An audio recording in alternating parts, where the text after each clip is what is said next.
रक्त परिसंचरण,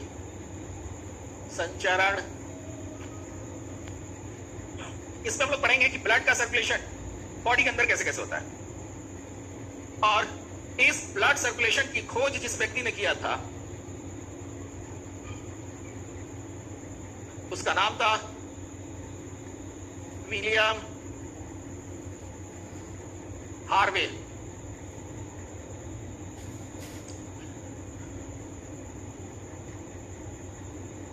blood circulation जीवों में दो प्रकार का देखा गया।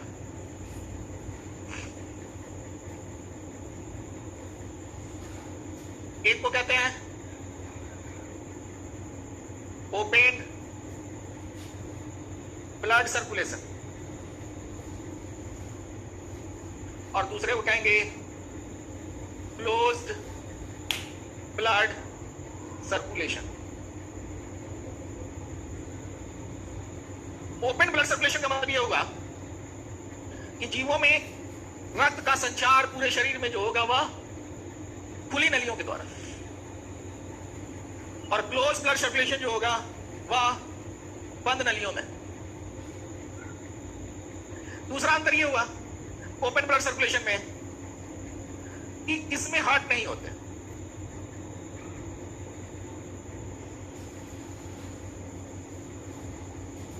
हृदय इसमें नहीं पाया जाता। लेकिन क्लोज ब्लड सर्कुलेशन वाले जितने भी जीव होंगे सभी जीवों में हृदय पाए जाएंगे।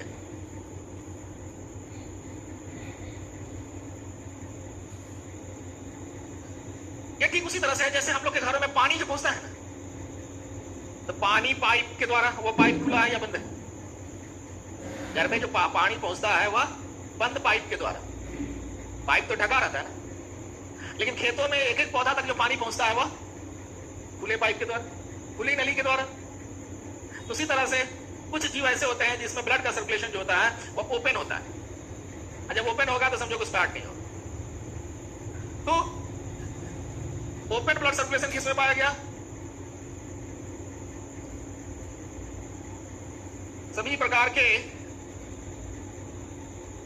कीट प्राणियों में,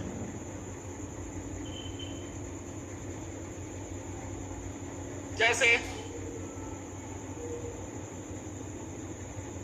तिलचट्टा, मच्छर,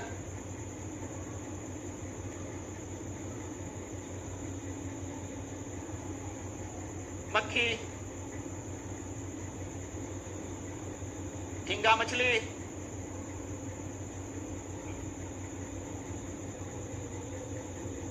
रजत मछली इत्यादि। देखिए ये झींगा मछली और रजत मछली ये दोनों भी कीट प्राणी है, ये नहीं कि मछली की प्रजाति है, दोनों कीट प्राणी। हाँ कीट प्राणी, नाम है मछली लेकिन है कीट प्राणी।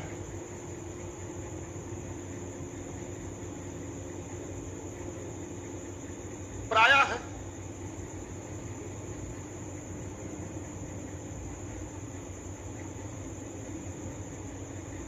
मोलस्का में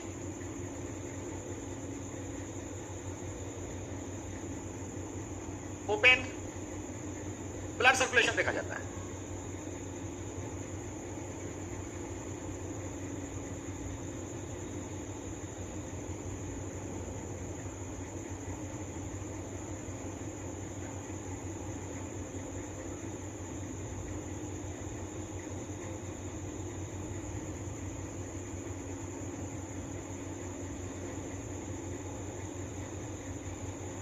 जैसे घोंघा, सीप इत्यादि।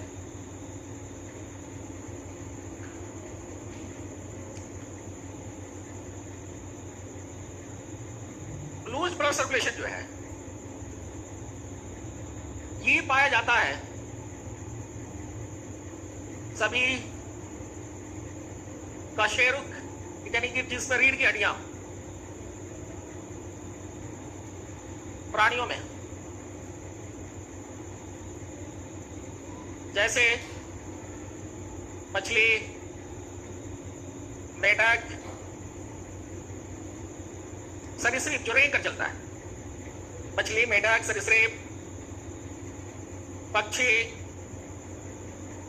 स्तनधारी, ये सब प्राणियों में क्लोज ब्लड सर्कुलेशन पाया जाता है। लेकिन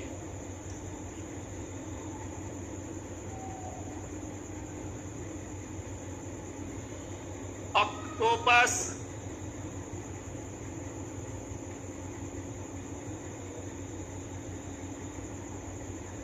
अर्थवर्म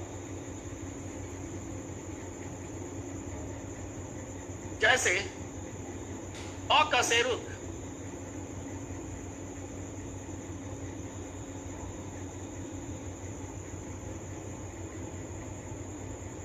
अकशेरुक प्राणी में क्लोज्ड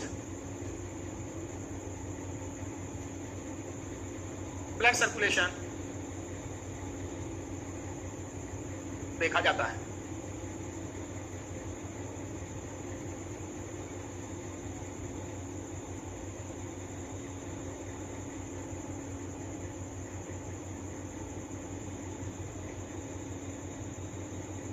तो समझो कि एक तरह का अपवाद है, क्योंकि ऑक्टोपस भी मोलस्का में आता है, अर्थवर्म एनिलिडा में आता है, अपवाद हो गया। अब उसमें क्लोज ब्लड सर्कुलेशन दिया रहेगा तो परीक्षा में दे देगा, क्योंकि विद्यार्थी ज्यादातर इस पर ध्यान देते हैं। ओहो, ये तो अर्थवर्म है, यानी कि जोक है, सॉरी ये केचुआ है, अर्थवर्म मतलब केचुआ है, तो केचुआ में पाया गया क्लोज ब्लड सर्कुलेशन। अब आ जाइए human blood circulation.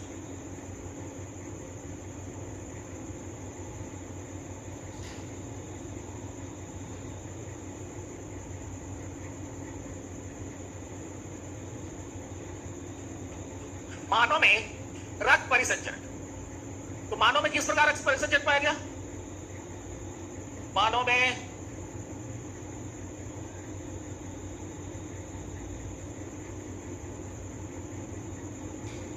Closed blood circulation,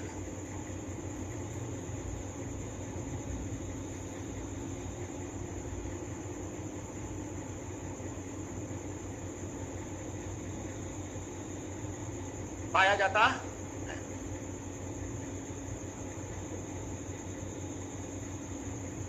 इसमें 3 अंग भाग लेते हैं, 3 तरह के। एक का नाम है हार्ट, हृदय, जो रक्त को केवल पंप करता है।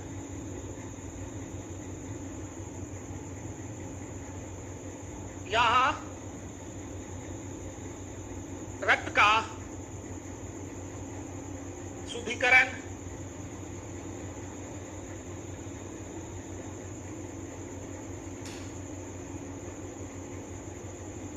नहीं होता।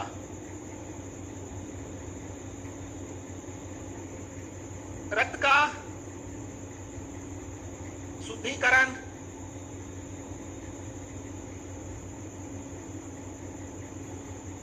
फेफड़ा में, रक्त का छनना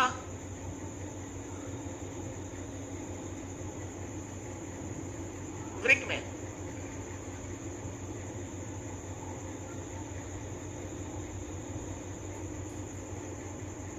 और दूसरा अंग जो है वह है हिंदी में धमनी। ये क्या करेगा? ऑक्सीजेनेटेड ब्लड, यानी कि जिस ब्लड में ऑक्सीजन मिला हुआ, यानी कि शुद्ध रक्त का परिवहन हृदय से शरीर के विभिन्न अंगों तक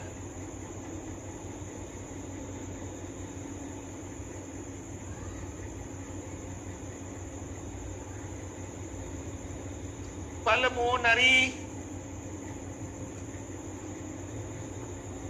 आर्टरी, जिसको हम लोग हिंदी में कहेंगे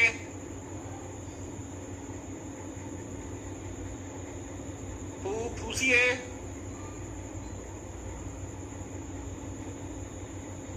धमनी,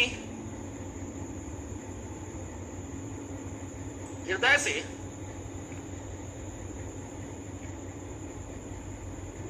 डीऑक्सीजनेटेड ब्लड फेफड़ा तक पहुंचाता है।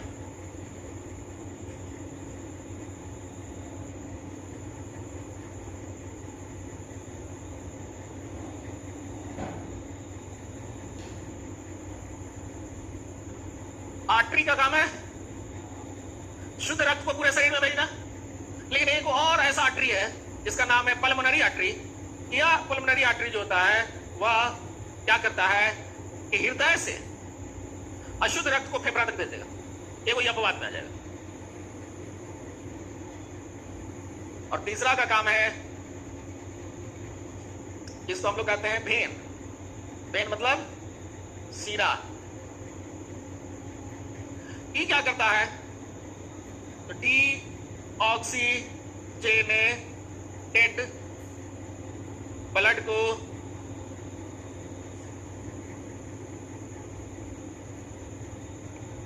शरीर के विभिन्न अंगों से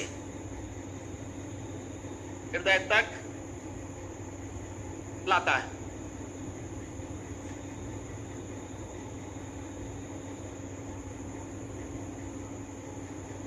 उसी तरह से पल्मोनरी वेन, जिसको हम लोग कहेंगे फुफ्फुसिए सीरा,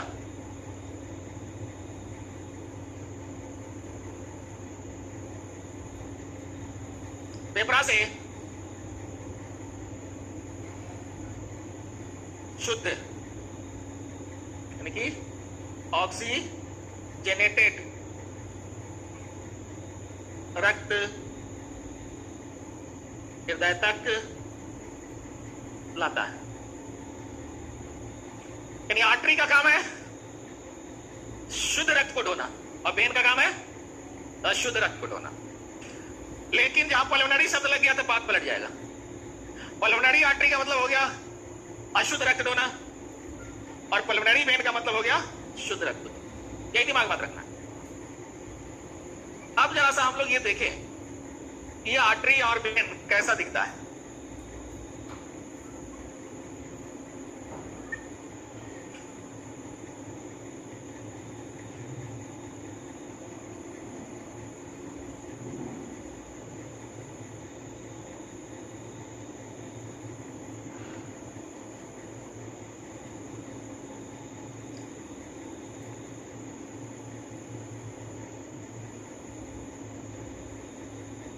आगे बढ़ाते हैं।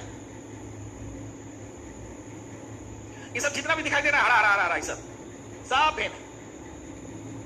और यहां बीच में जो देखोगे जो गुलाबी जैसा दिखता है नहीं, सब अशुद्ध रक्त हो रहा है। हाँ, वेन में अशुद्ध रक्त जो हरा रंग का दिखता है। हाँ, धमनी जो है शुद्ध रक्त, जो ये सब दिख रहा है गुलाबी जैसा सब के अंदर, तो सब में शुद्ध रक्त हो रहा है। हाँ?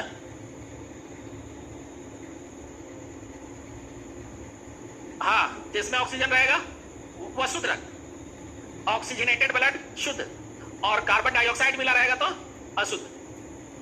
डीऑक्सीजनेटेड का मतलब हो गया जिसमें ऑक्सीजन नहीं हो, यानी कि कार्बन डाइऑक्साइड। ठीक है, देखिए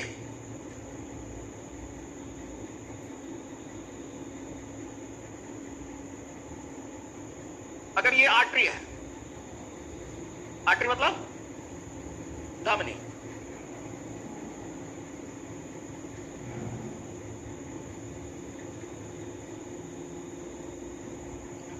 और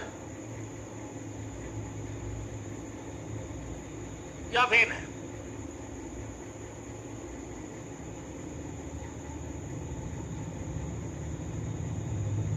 ये पाइप की तरह हो गया और इसमें अर्धचंद्राकार बल्ब पाया जाएगा। देखो ये सब बल्ब रहता है जो ब्लड को एक डायरेक्शन देगा, चाहेगा कि अगर ब्लड जा रहा है तो ब्लड को इसे जाने देगा, ऊपर से नीचे नहीं आने देगा। तो भेन में ब्लड जो गया कहां से गया? शरीर से हृदय तक गया पेन में। और आर्टरी जो होता है,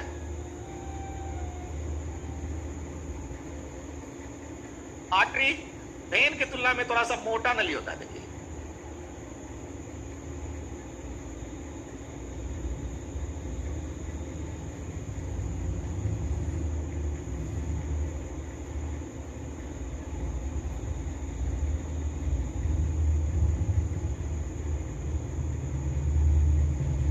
ये मोटा नली हो गया।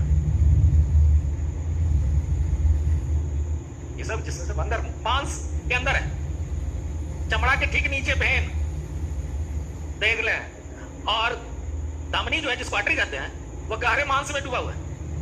नहीं देखना होगा तो यहां वाला जहां जहां जोड़ है ना वहां पर दिखेगा। इसलिए ना डॉक्टर साहब यहां खोजकर इंजेक्शन देना चाहते हैं। ठीक है, तो ये आर्टरी हो गया और वो हो गया सीरा।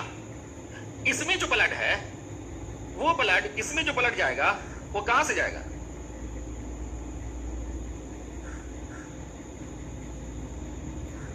हृदय से शरीर के विभिन्न अंगों तक।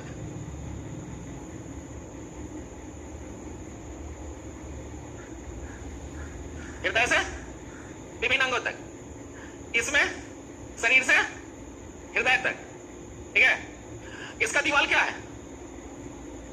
इसकी दीवार मोटी और लचीली।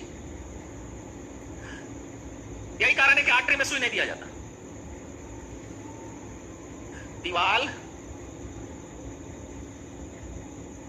मोटी और लचीली। इसमें रक्तचाप यानी कि ब्लड प्रेशर अधिक होगा।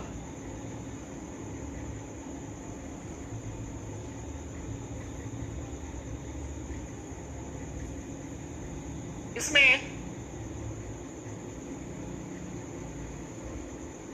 अर्ध चंद्राकार कपाट, जिसको अंग्रेजी में हम लोग कहते हैं सेमी लूनर बल्ब, नहीं पाया जाता। लेकिन इसमें क्या है? इसकी दीवार पतली और लचीला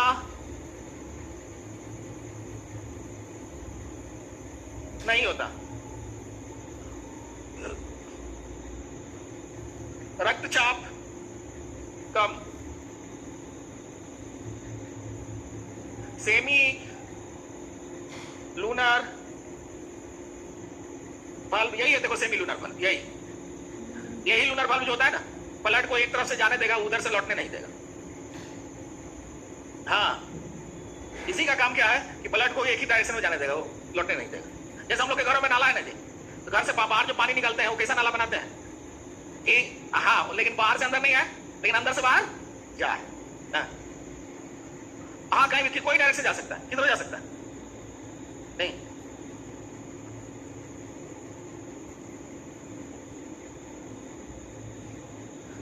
तो नाड़ी धड़कन नापना हो या रक्तचाप नापना हो तो हम लोग धमनी में नापते हैं। सुई देना हो, इंजेक्शन देना हो तो भेंट में देंगे। हाँ, ब्लड प्रेशर इसे नापेंगे। नहीं, पल्स रेट नापेंगे इससे, धमनी से। इंजेक्शन देते हैं तब में लिखा रहता है, सुई पर लिखा रहता है इंटरवेनर। सुई में देखोगे ना लिखा रहता है IM या IV। IM मतलब इंटरमस्कुलर और IV मतलब इंटरवेनर, वेन में देना है। तो सुई देते हैं हम लोग वेन।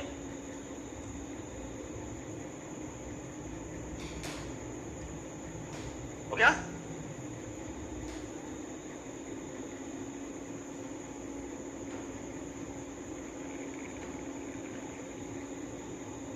कर दे ऊपर।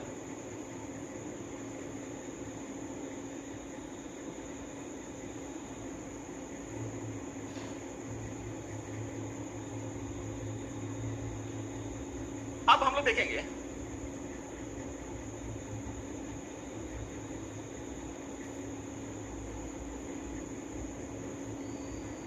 ह्यूमन हार्ट, मानव का हृदय। सबसे पहली बात जान लीजिए कि मानव का हृदय है कहां पर। ये हम लोग का वक्ष है, छाती। इस छाती में देखो, यहां पीछे पीछे एक हड्डी होगा, यहां से ये जो खत्म हो जा रहा है हाथ पे। हाँ, ये चौड़ी हड्डी है जिसको हम लोग स्ट्रेनम कहते हैं। इस चौड़ी हड्डी का नाम है स्ट्रेनम। ठीक इसी स्ट्रेनम के पीछे कैसे हार्ट है, जो बंद मुट्ठी के समान। तो हृदय छाती के वक्ष के बीचों बीच है, और यहां फेफड़ा है। हाँ, तो फेफड़ा के बीच में हमारा हृदय है। और चूंकि हम लोग कहते हैं कि ये बाईं ओर हृदय है, बाईं ओर हृदय नहीं है, हृदय बीच में, लेकिन बाईं ओर ये झुका हुआ, इसलिए एहसास होता है। देखो ये बंद मुट्ठी के समान नहीं। तो मानव हृदय का स्थिति कहां पर है? स्थिति हो गया वक्ष के बीचों बीच, दोनों फेफड़ा के मध्य। इसका आकार है बंद मुट्ठी के समान।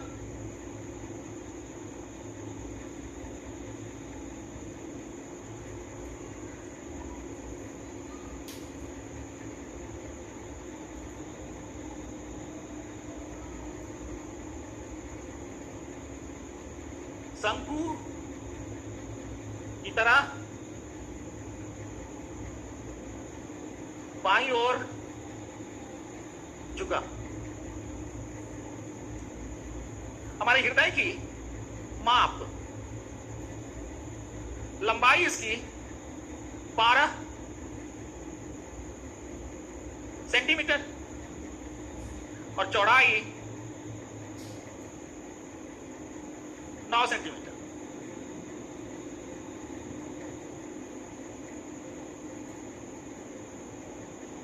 इसका वजन 300 ग्राम पुरुष में और महिला में 250 ग्राम।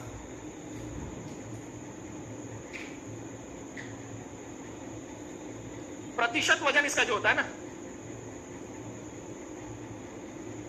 प्रतिशत वजन 0.4 से लेकर 0.45 प्रतिशत ऑफ बॉडी वेट। शरीर के वजन का कितना प्रतिशत यह पाया जाता है। इसमें जो बल्ब है उसकी संख्या 4 है, और कक्षा जिसको हम लोग कहते हैं चेंबर, इसकी भी संख्या 4 है। अब इस 4 कक्षा में देखिए कौन कौन से कक्षा पाया जाता है। इसमें हृदय के ऊपर वाले कक्षा को कहेंगे आलिंद, ये दायां और बायां हो गया। और नीचे वाले को कहते हैं नीलय, ये भी हो गया दायां और बायां। आलिंद का अंग्रेजी होता है ऑरिकल, और नीलय का अंग्रेजी वेंट्रिकल।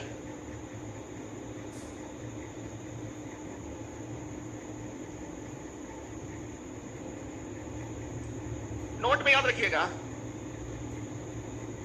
मछली के हृदय में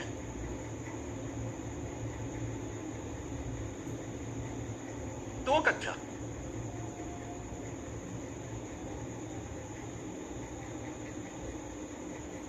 मेंढक के हृदय में 3 कक्षा,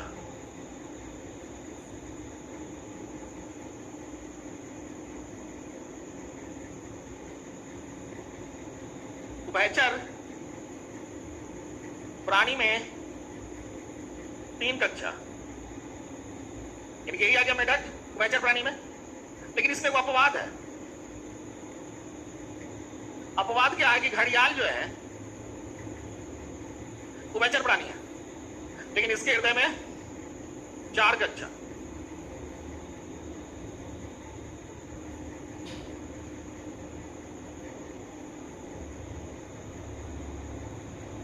केचुआ में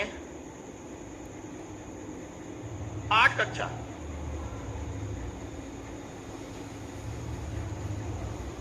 और तिलचट्टा में 13 कक्षा। यहां एक बात याद रखिएगा, मछली एक ऐसा है जिसका हृदय केवल अशुद्ध रक्त ही पंप करता है, बाकी सब शुद्ध अशुद्ध दोनों पंप करता है।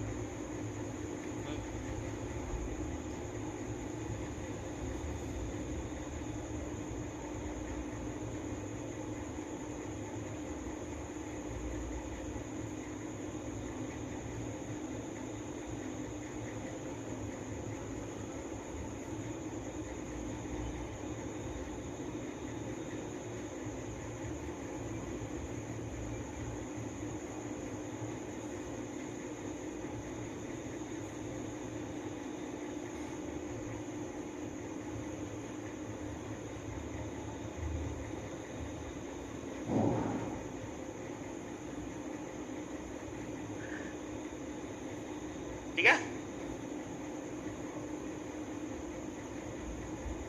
अब आइए हम लोग अपना हृदय दिखाते हैं कैसा होता है।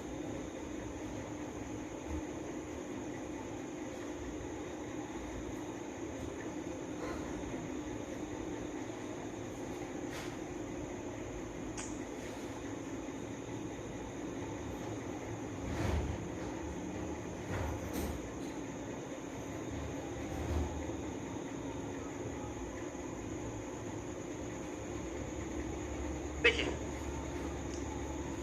मान लिया जाए ये हम लोग का हार्ट जो बाईं तरफ थोड़ा सा झुका हुआ है। ये रे डायग्राम है, एक्चुअल हृदय का फोटो नहीं। हाँ, रे डायग्राम है। बाईं तरफ ना, बाईं है ना, फोटो ऐसे ना देखोगे जी, तो बाईं तरफ झुका हुआ है, और इसके पीछे पीछे एक लाइन होगा जो नीचे थोड़ा सा मोटा होगा। ये जो डिवाइडर है, इस डिवाइडर का नाम है सेप्टम। तो इधर हो गया राइट, इधर हो गया लेफ्ट, इधर हो गया दाया, इधर हो गया बाया। यहां पर सपोज करो कि वो बल्ब है और ये भी ये बल्ब दे लो। इस बल्ब का नाम है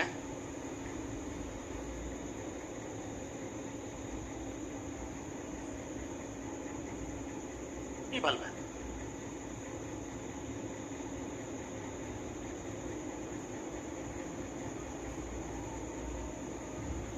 इस बल्ब का नाम है ट्राई पुस्पिड बल्ब। इसको हिंदी में कहते हैं त्रि वलनी कपाट। ये बल्ब का किया ऊपर नीचे तो भाग में बांट दिया, राइट और तो नहीं, ऊपर और नीचे, ठीक है। तो ऊपर वाले को कहो दाया आलिंद और नीचे वाले को दाया नीलय। इसको हम लोग कहते हैं बाइपुस्पिड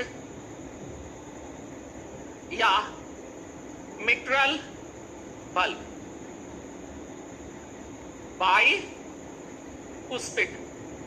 CUS या मिट्रल बल्ब, हिंदी हुआ टुई वलनी कपाट।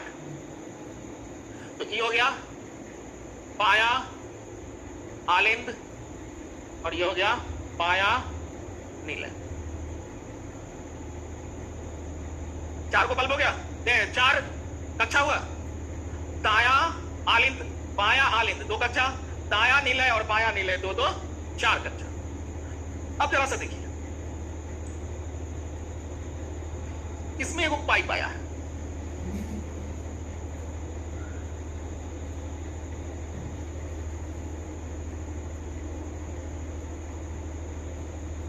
जो ब्लड लेके आ रहा है। कौन ब्लड लेके आ रहा है? हृदय में आ रहा है, तो शुद्ध क्या शुद्ध? अशुद्ध रक्त आएगा, अशुद्ध रक्त आएगा।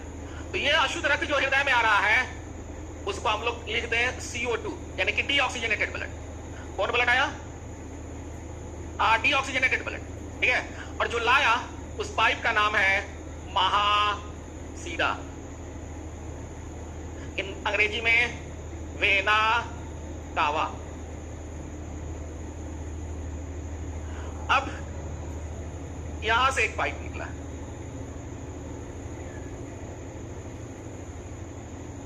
ये पाइप यहां से ब्लड निकाल रहा है। ये कौन ब्लड निकाल रहा है? शुद्ध ब्लड, ऑक्सीजनेटेड ब्लड। इसका नाम है महाधमनी, अंग्रेजी में इसको कहेंगे ऑटा।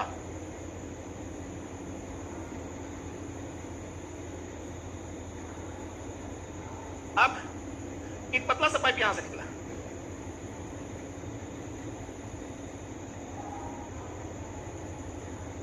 अब ये डीऑक्सीजनेटेड ब्लड इस बल्ब के द्वारा फिर चला गया इस कक्षा में।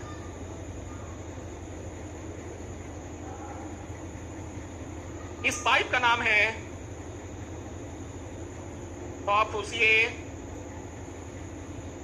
धमनी, पल्मोनरी आर्टरी। ये डीऑक्सीजनेटेड ब्लड निकालकर देगा किसको?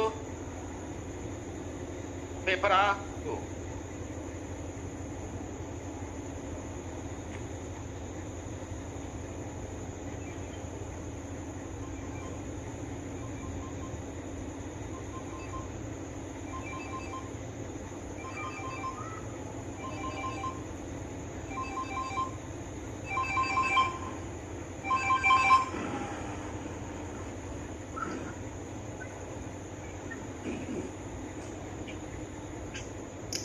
एक पाइप यहां है,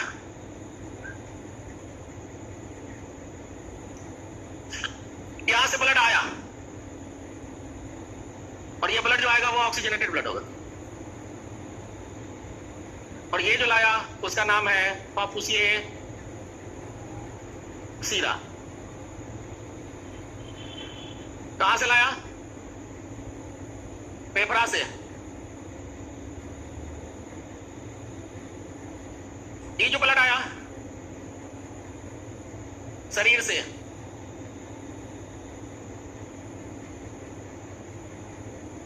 ये जो ब्लड गया शरीर को,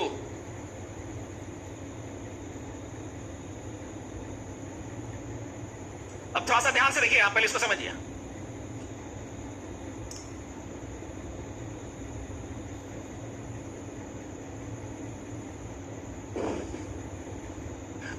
शरीर से डीऑक्सीजनेटेड ब्लड महाशिरा से होकर कहां पहुंचा? दाया आलिंद में। कहां पहुंचा? दाया आलिंद से इस बल्ब के द्वारा दाया नीले में पहुंचा। दाया नीले से इस पाइप के द्वारा यानी पॉपुसिया धमनी के द्वारा फेफड़ा में गया। अब फेफड़ा में जब जाएगा तो फेफड़ा क्या करेगा कि CO2 को लेकर उसको हटा देगा और उसमें ऑक्सीजन मिला देगा। यहीं पर एक्सचेंज होता है, exchange of O2 and CO2 फेफड़ा में होता है। फेफड़ा क्या करेगा कि जो ब्लड में कार्बन डाइऑक्साइड था उसको हटा दिया और उसमें क्या लगा दिया? ऑक्सीजन। कार्बन डाइऑक्साइड हटाकर क्या लगा दिया? ऑक्सीजन। अब वो ब्लड क्या हो गया?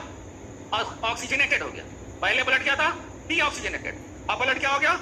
ऑक्सीजनेटेड। अब ये ऑक्सीजनेटेड ब्लड फेफड़ा से पफुसिया सीरा के द्वारा बाया आलिंद में पहुंचा। पफुसिया सीरा के द्वारा कहां पहुंचा? बाया आलिंद में। बाया आलिंद से बाइकुस्पिड बल्ब के द्वारा बाया निलय में पहुंचा और बाया निलय से महाधमनी के द्वारा पूरे शरीर में ट्रांसफर हो गया।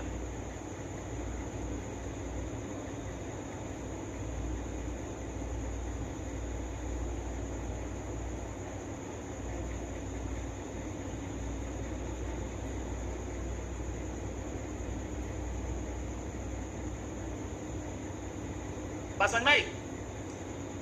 एक बार और समझ लीजिए, यह हमारा हृदय है। इस हृदय के दो भाग में बांटने वाले का नाम है सेप्टम। सेप्टम हमारे हृदय को दाएं और बाएं बांट देता है और इसमें 4 कक्षा पाया गया।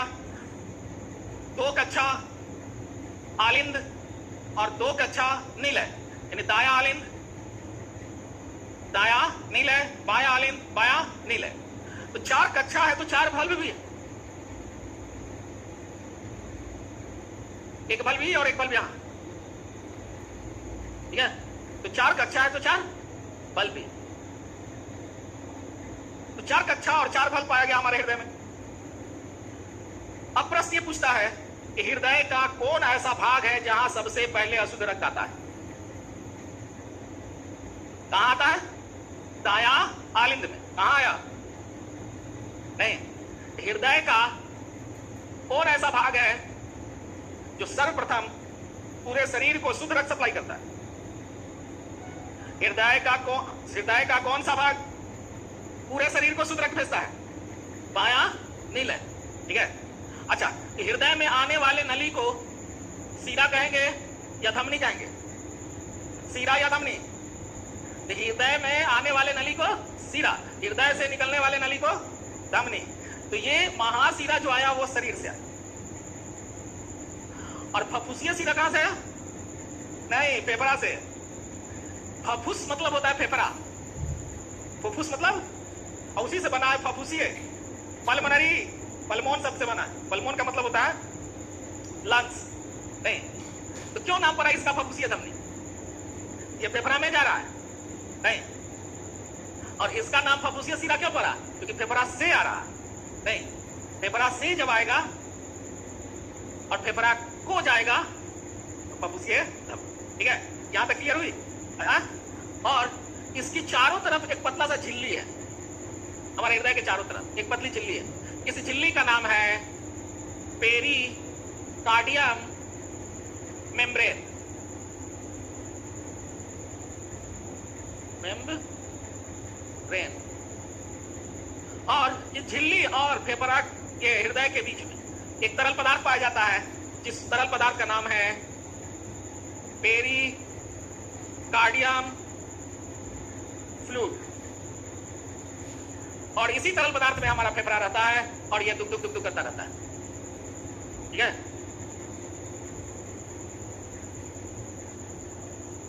ठीक है, झिल्ली है, फेफड़ा जिस झिल्ली से घिरा हुआ है उस झिल्ली का नाम क्या है? पेरिकार्डियम झिल्ली। क्या नाम है? पेरिकार्डियम झिल्ली। और जो तरल पदार्थ है उसका नाम क्या है? पेरिकार्डियम तरल पदार्थ। पेरिकार्डियम तरल पदार्थ, ठीक है? अब जरा सा देखो कि हमारा हृदय काम कैसे करता है।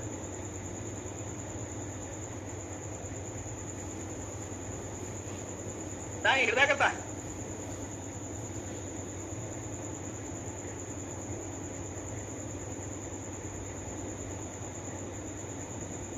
ये फेफड़ा है, इसी में हम लोग का हृदय है। देखो ये धक धक धक धक ही करता है। हृदय ये धक धक आता है, ये तो फैलता सिकुड़ता है, ठीक है?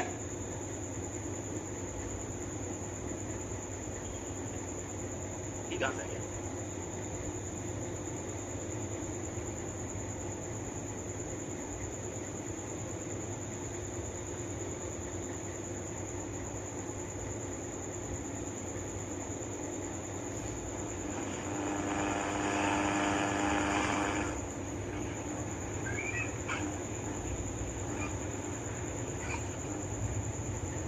आइए दिखा दे आपको।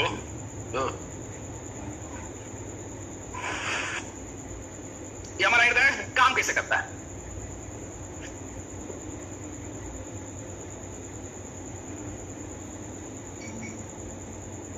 सपोज करोगे हम लोग का हृदय तो इतना मोटा काय बन गया।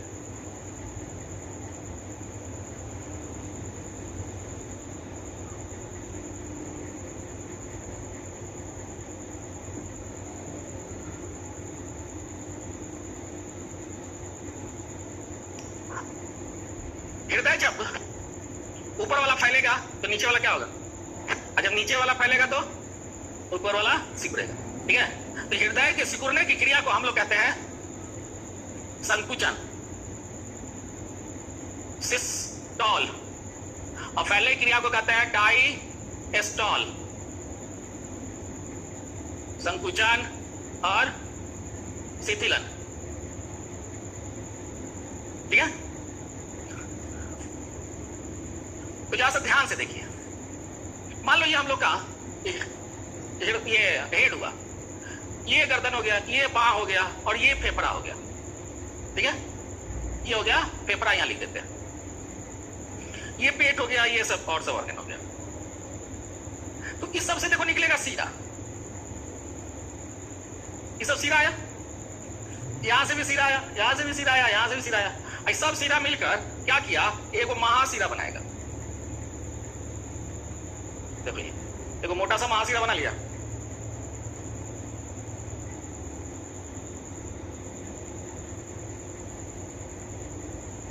ये सब कौन ब्लड लेकर आ रहा है जी? अब आप हमको बताइए, ये सब कौन ब्लड लेकर आ रहा है? अशुद्ध ला रहा है कि शुद्ध? यानी कि डीऑक्सीजनेटेड कि ऑक्सीजनेटेड?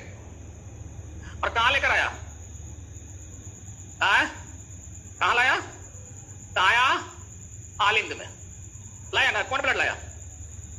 अशुद्ध ले गया। इसको क्या कहोगे? महासीरा। अब देखिए, तो ये महासीरा दो भाग में बट गया, एक ऊपर की ओर और एक नीचे की ओर। नहीं, तो नीचे वाला महासीरा बड़ा है कि छोटा है?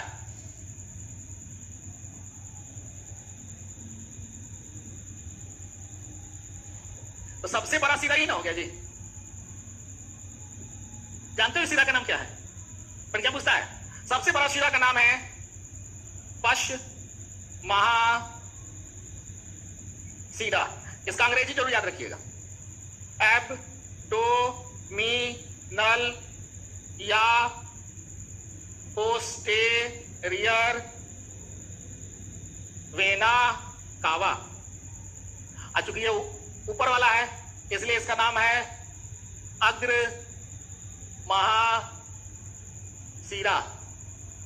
इसको आप लोग कहेंगे सुपेरियर वेना कावा।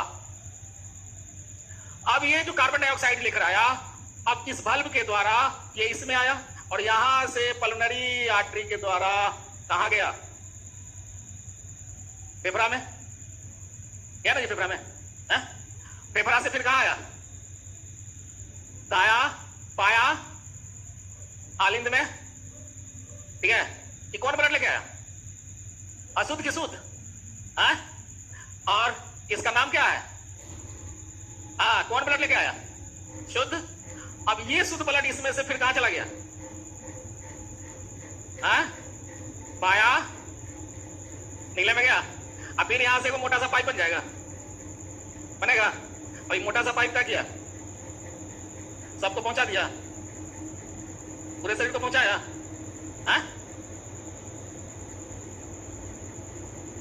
फिर यहां से ऊपर गया, और ये कौन ब्लड लेके गया? गया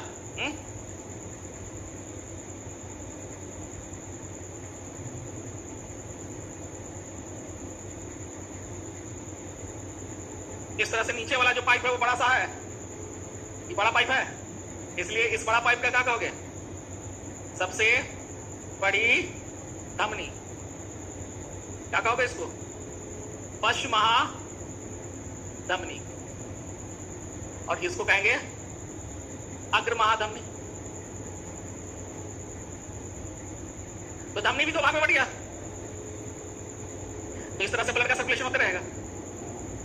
होगा कि नहीं होगा? अब जरा सा देख लीजिए, ये जो बातें हमने आपको बताई है, यही था ना?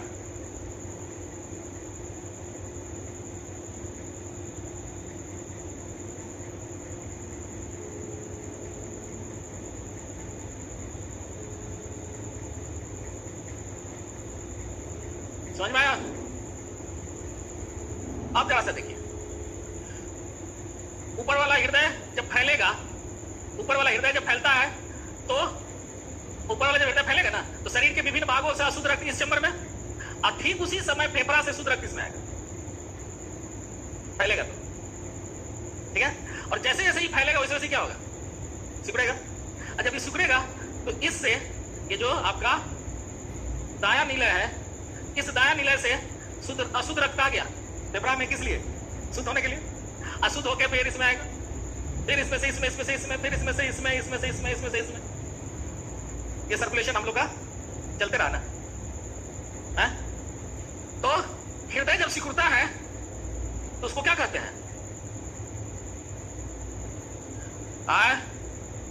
हृदय के सिकुड़ने की क्रिया को सिस्टोल, फैलने की क्रिया को डायस्टोल। एक बार हृदय सिकुड़ेगा और एक बार हृदय फैलेगा तो एक हृदय धड़कन बनेगा, जिसको हम लोग कहेंगे हार्ट बीट।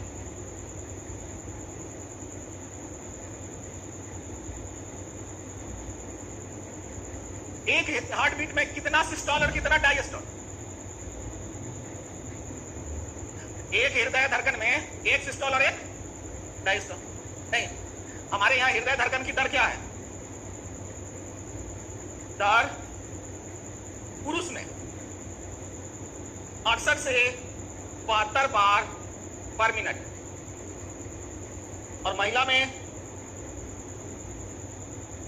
72 से 80 बार पर मिनट, और नवजात शिशु में 140 बार पर मिनट। देखिए, जितना बड़ा हृदय है उतना धड़कन की दर कम। हृदय की धड़कन की दर कम कब होगी? ठीक है?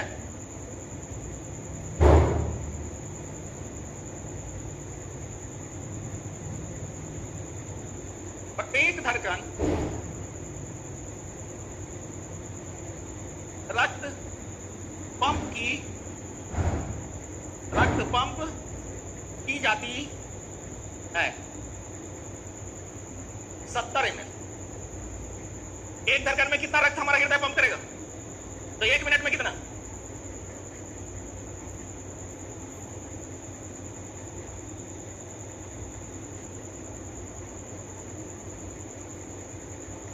एक मिनट में 70 गुने 72 बराबर 540 ml, यानी कि लगभग 5 लीटर हमारा हृदय पंप करता है 2 मिनट में हमारे।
तो आवाज निकलती है,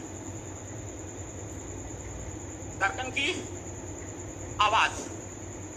इस धड़कन की आवाज जब सिस्टोल होगा तो लब, और जब डायस्टोल होगा तो डब, तो आवाज निकलती है लबडब लबडब। हृदय धड़कन की आवाज को क्या कहेंगे? लबडब लबडब। और इस आवाज को सुनने के लिए जिस यंत्र की जरूरत होती है उस यंत्र का नाम क्या है?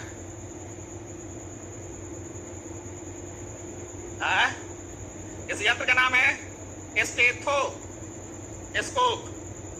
और यह स्टेथोस्कोप किस सिद्धांत पर काम करता है? ध्वनि के परावर्तन के सिद्धांत पर या पूर्ण आंतरिक परावर्तन के सिद्धांत पर। स्टेथोस्कोप काम करेगा ध्वनि के परावर्तन के सिद्धांत पर। अब हृदय जब धड़कता है तो क्या होता है कि रक्त चाप बढ़ता और घटता है। सिस्टोल होगा तो बढ़ेगा, डायस्टोल होगा तो घटेगा। तो हृदय के धड़कने से रक्तचाप भी प्रभावित होता है।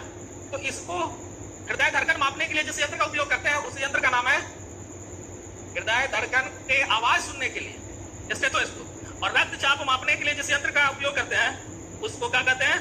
स्फिग्मोमैनोमीटर। तो रक्तचाप यानी कि ब्लड प्रेशर, बिना ब्लड प्रेशर के रक्त हमारे धमनियों में शिराओं में दौड़ ही नहीं सकता। तो रक्तचाप एक सामान्य व्यक्ति में होना चाहिए 120/80 mmHg। यही है नॉर्मल बीपी। अब इस नॉर्मल बीपी में 120 mm जो है यानी मिलीमीटर वह कहलाएगा सिस्टोलिक बीपी और 80 mm कहलाएगा डायस्टोलिक बीपी। और इस यंत्र का नाम है स्फिग्मोमैनोमीटर।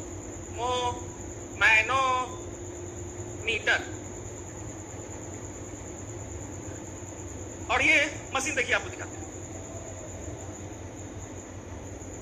इस तरह से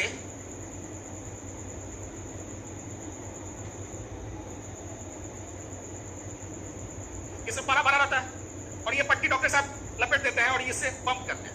जब पंप करेंगे तो ये पारा का कॉलम अगर 120 मिलीमीटर ऊपर उठ गया तो इसको कहेंगे सिस्टोलिक बीपी। और जब डायस्टोलिक बीपी होता है तो उसमें पारा का कॉलम उठेगा 80 मिलीमीटर, इसलिए इसको क्या कहेंगे? Diastolic BP. और यही हम लोग का मशीन, इसी मशीन का नाम है स्फिग्मोमैनोमीटर।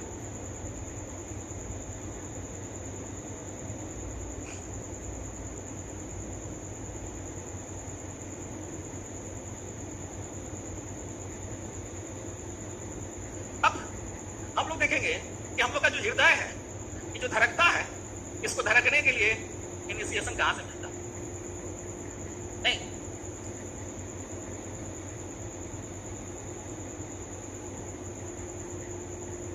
यहां पर एक नोड है, उस नोड का नाम है SA नोड।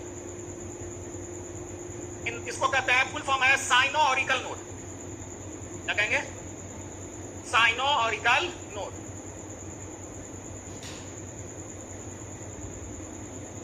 ये नोड क्या करता है? एक विद्युत आवेग उत्पन्न करता है जो हृदय की धड़कन को बनाए रखता है। अगर ये खराब हो जाता है तो हम लोग क्या करते हैं कि इसकी जगह पर एक आर्टिफिशियल मशीन लगा देते हैं जिसको हम लोग कहते हैं पेसमेकर। हाँ, पेसमेकर यही ऐसे नोड का काम करता है जो बैटरी से चलता है और इलेक्ट्रिक झटका देते रहता है। यही कारण है कि इस SA नोड को कहा गया है नेचुरल पेसमेकर।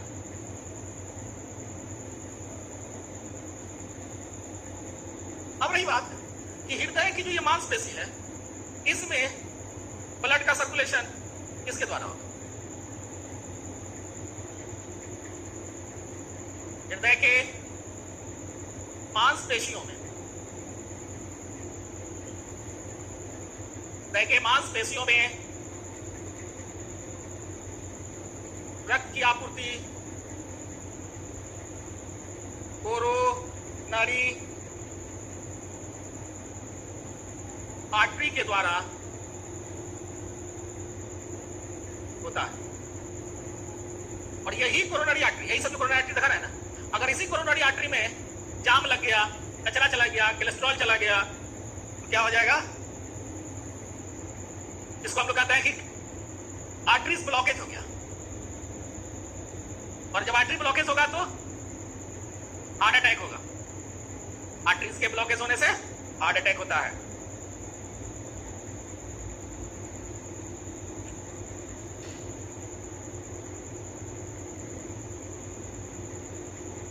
कोरोनरी आर्टरी में नहीं, कोरोनरी आर्टरी कहेंगे, कोरोनरी, हाँ, कोरोनरी आर्टरी में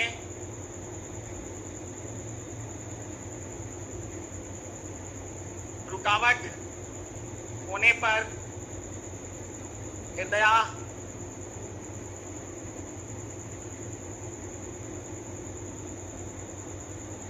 हृदयाघात,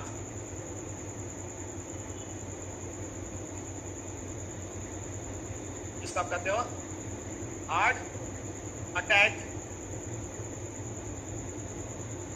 की संभावना हो जाती है। और ऐसे हार्ट अटैक को कहते हैं कोरोनरी हार्ट अटैक। क्या कहेंगे? Coronary heart attack. और किसी कोरोनरी हार्ट अटैक को ठीक करने के लिए हम लोग बाईपास सर्जरी कराते हैं।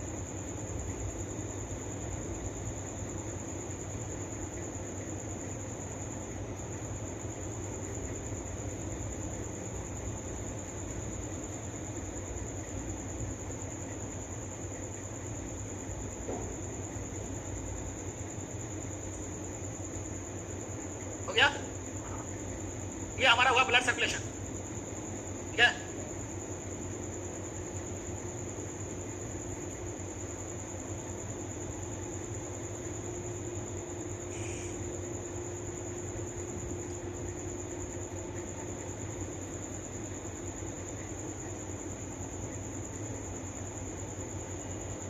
देखिए, मान लिया जाए कि जो है सो कोरोनरी, ये कोरोनरी आर्टरी जो हृदय में रक्त ले जा रहा है, हृदय के मांसपेशी में, हृदय में नहीं, हृदय के मांसपेशी में जो रक्त पहुंचाता है उसी को कहते हैं कोरोनरी आर्टरी। अब यहां कोई जाम लग गया। अभी जाम किसके कारण लगेगा? कोलेस्ट्रॉल के कारण, चर्बी के कारण नहीं। कोलेस्ट्रॉल जब ज्यादा आदमी खा लेता है, ये सब जाके जाम कर दिया, अभी जाम हो गया तो ब्लड की सप्लाई रुक गई। जब ब्लड की सप्लाई रुक जाएगी तो हमारा हृदय काम करना बंद कर देगा, और हृदय का काम करना बंद करना ही कहता है हृदय हार्ट अटैक। हाँ, तो क्या करेंगे हम लोग कि यहां से जो पाइप आया है ना, इस पाइप को लेकर इसमें जोड़ देंगे और यहां से ये पाइप काट लेंगे। ठीक है? इस पाइप को काट के निकाल लेंगे और ये पाइप को इसे जोड़ दिया, पाइप इसमें था, जोड़ दी। अभी पाइप जो आपने निकाला है, इस पाइप को आपने क्या किया कि निकाल कर यहां से काट लिया, यहां से काट लिया, छोटा सा पाइप निकाल लिया और निकाल कर इसमें क्या करेंगे? बाईपास बना देंगे। अब ब्लड की सप्लाई यहां से ना होकर ऐसे होकर चला जाएगा। इसी क्रिया को कहते हैं बाईपास सर्जरी। तो जहां जहां जाम रहेगा, यहां भी जाम हो गया, एक बाईपास बना, इसी को कहते हैं बाईपास सर्जरी।